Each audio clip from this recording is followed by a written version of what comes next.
Last year, unarmed teenager Michael Brown was fatally shot by police officer Darren Wilson in Ferguson, Missouri.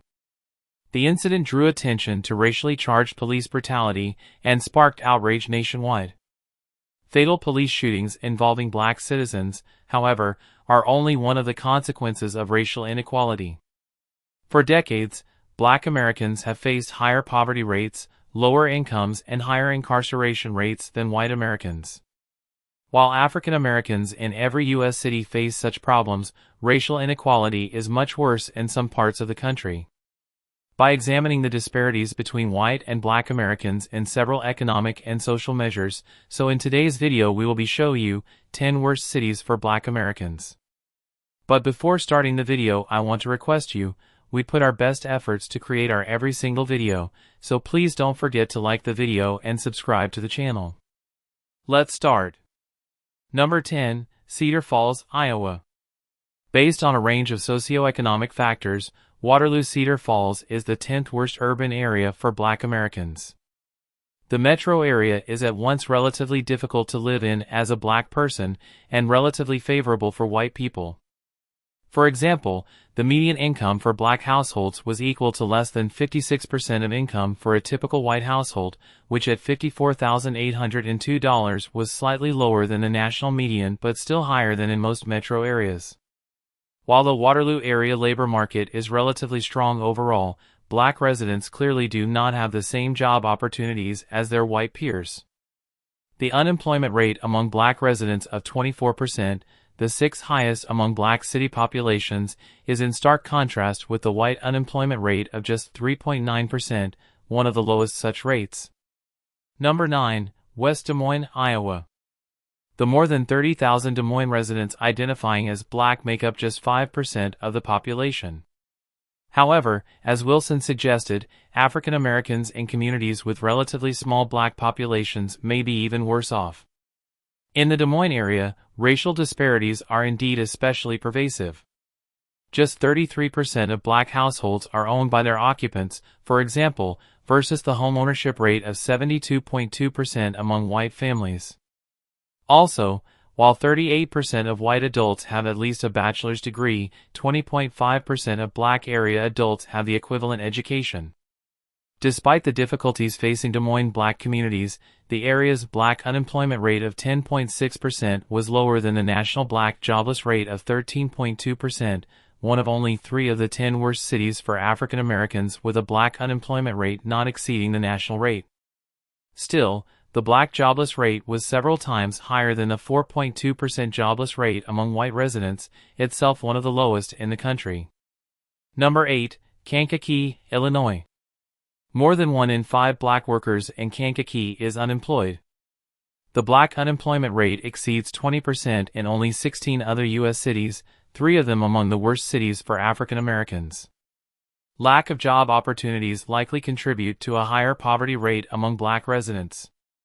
At nearly 40%, the poverty rate among black residents is not only far higher than the comparable rate for white residents of 7.3%, but also one of the highest in the nation.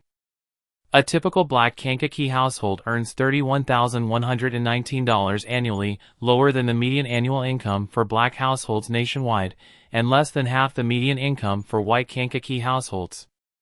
The Kankakee metro area is about an hour's drive from Chicago. It is also one of 4 metro areas located in Illinois on this list. Number 7, Lima, Ohio. The typical black household in Lima makes just 36.5% of what the typical area white household earns annually, a smaller share than anywhere else in the country. Median annual income among white households is $49,125, more than $31,000 greater than the median income among black households of $17,908. High poverty rates accompany the low income in Lima.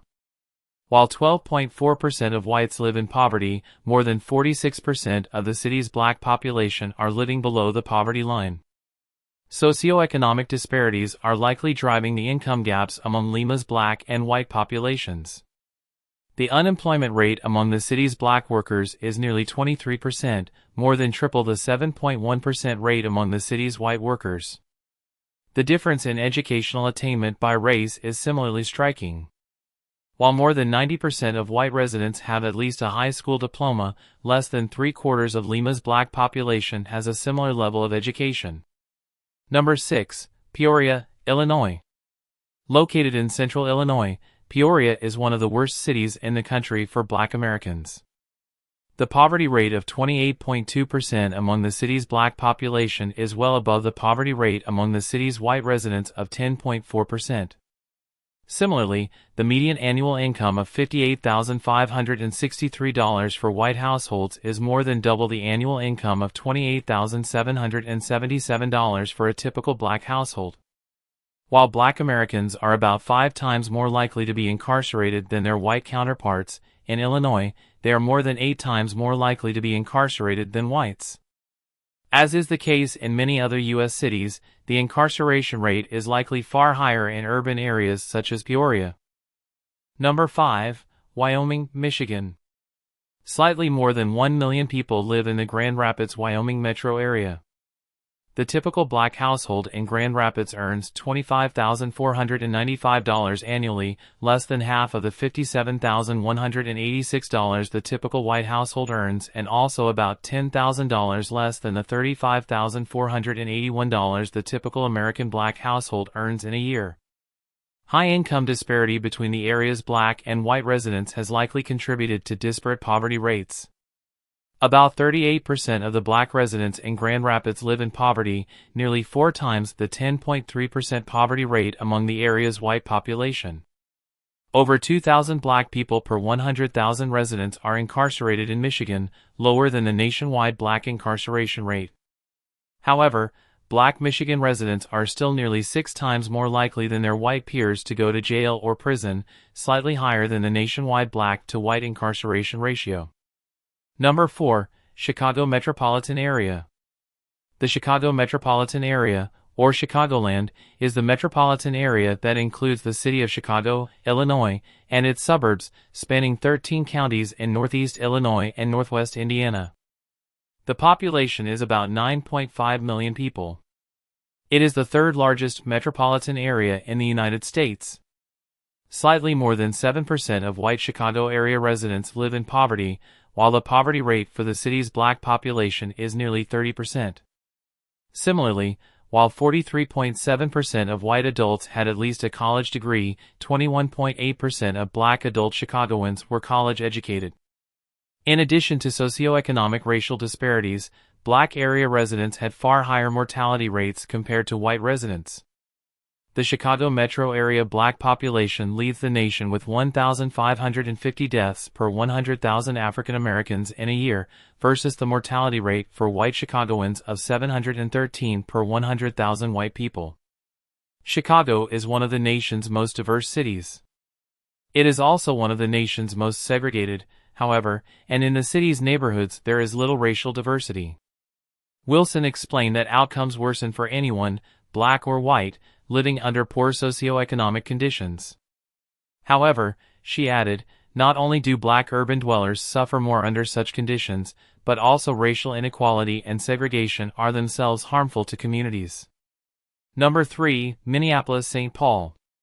One of the largest metropolitan areas in the country, the Minneapolis-St. Paul metro area is home to nearly 3.5 million people. It is also one of the worst cities for black Americans. The disparity between the median household incomes of white and black residents is especially stark. The typical white household earns about $73,700 annually, one of the highest incomes in the country. The typical area black household, meanwhile, earns just under $28,000 annually. Low wages often come with high unemployment rates. While only 3.9% of all Twin City residents are unemployed, one of the lowest figures in the country, the unemployment rate among the city's black residents is 12.8%. About 20% of the area's black residents have at least a bachelor's degree, roughly in line with the corresponding national rate. Still, more than 35% of the area's black population lives in poverty, a significantly higher rate than the 27% of black Americans living below the poverty line. Number 2. Rockford, Illinois. Located less than 100 miles northwest of Chicago, Rockford is home to about 342,400 people. Rockford is struggling economically. The area's unemployment rate of 8.3% is more than 2 percentage points higher than the national unemployment rate of 6.2%. While poor economic conditions affect everyone, the city's black population has been hit the hardest. Of the 201 metro areas examined, the median income of $22,651 among black households in Rockford is lower than in all but 10 other cities and significantly lower than the $51,264 median income among white households. Even more astounding, 28.9% of the city's black working population is unemployed, a larger share than in any other city in the country. The poverty rate among the city's black residents is 43.1%, over 4 times the city's white poverty rate. Number 1. West Allis, Wisconsin. Like in other parts of the Midwest, large numbers of African Americans traveled to the Milwaukee area in the 1960s to take advantage of the booming manufacturing industry. Soon after a black community formed, however, the city's industrial base all but collapsed, contributing to racial disparities in the region. An estimated 16.7% of the Milwaukee-Waukesha-West Allis metro area identify as black, higher than the nationwide proportion. In Milwaukee proper, however, roughly 40% of the population identifies as black. A recent report from researchers at UCLA found that African American high school students were more likely to be suspended in Wisconsin than in any other state. The plight of students in the Milwaukee area, the worst city for black Americans, is perhaps even worse. The difference between white and black high school attainment in the area, at 94.9% and 80.7% the respective adult populations, is 14.2 percentage points, nearly double the national average disparity. White area households are relatively wealthy compared to the nation, with a median income of $61,675. Black area households, on the other hand, are relatively poor, with a median income of just $25,646. This was one of the nation's largest income disparities. So I hope you enjoyed this video. Don't forget to like the video and subscribe to the channel. Thanks for watching.